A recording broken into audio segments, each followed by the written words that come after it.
Well, it looks like uranium mining is about to become legal again in New South Wales after a 33-year ban.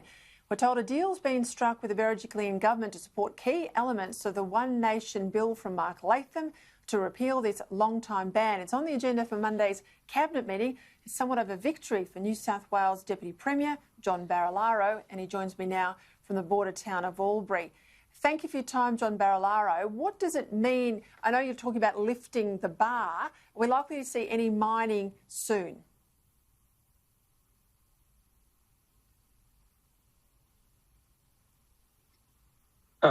Peter, look, thank you. Firstly, the position of the New South Wales Nationals at our last couple of conferences is that we do support, and it's a policy position around uranium mining and the use of nuclear energy as part of the energy mix for Australia.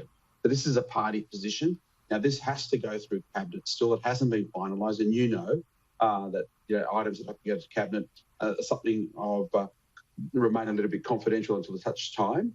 But I will talk to the speculation in the press today, and that is, look, I'm keen to see some level of uranium mining, and I would love to see mining in this state on a resource that I believe is part of the energy mix of the future. And that's why I've said previously, and I stated that the National Party were keen to support the One Nation bill. We're working through what that looks like, and I'm not going to hide from it. Uranium mining and nuclear energy should be part of Australia's economic future, let alone energy future.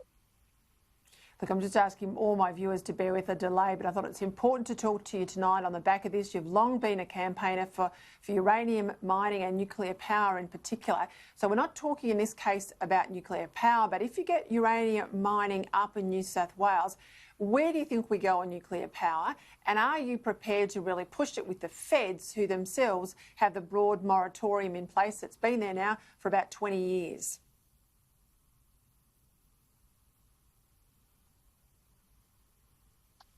Again, Peter, I haven't hidden from the view that I have with the changes in technology and small modular reactors and the ability to have clean, green technology like nuclear energy that decarbonises the environment and the economy. We'd be silly as a nation not to consider as part of our energy mix. The first step, of course, is the resource. And if we are able to mine uranium in New South Wales, as they do in South Australia, I believe that puts added pressure that we're not just going to export this fantastic resource for the use of other nations and 450 plus reactors across the globe, that we should be using it for our own use. And I'll be campaigning strongly that the federal government lifts the ban on nuclear energy in this country. Well, you get support from a lot of quarters, including here.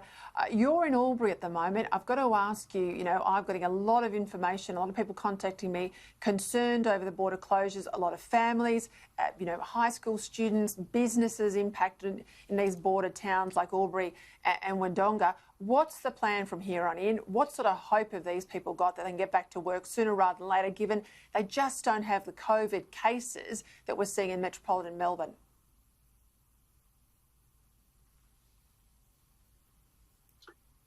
Yeah, look, it's been clear on the border today that the impact of these border closures are playing significantly for business, for industry, for kids that are doing their HSC or education in general, and of course all of our medical experts. And the message is loud and clear that this community feels like after 7 weeks, it is time that we gave them reprieve. They've been the front line to protect the millions of New South Wales citizens, and they've done so, but now they feel like they've been left behind. And that's why for me today, I've been here all day. I've engaged with so many different stakeholders, and the message that I know is that we've got to lift these restrictions sooner rather than later.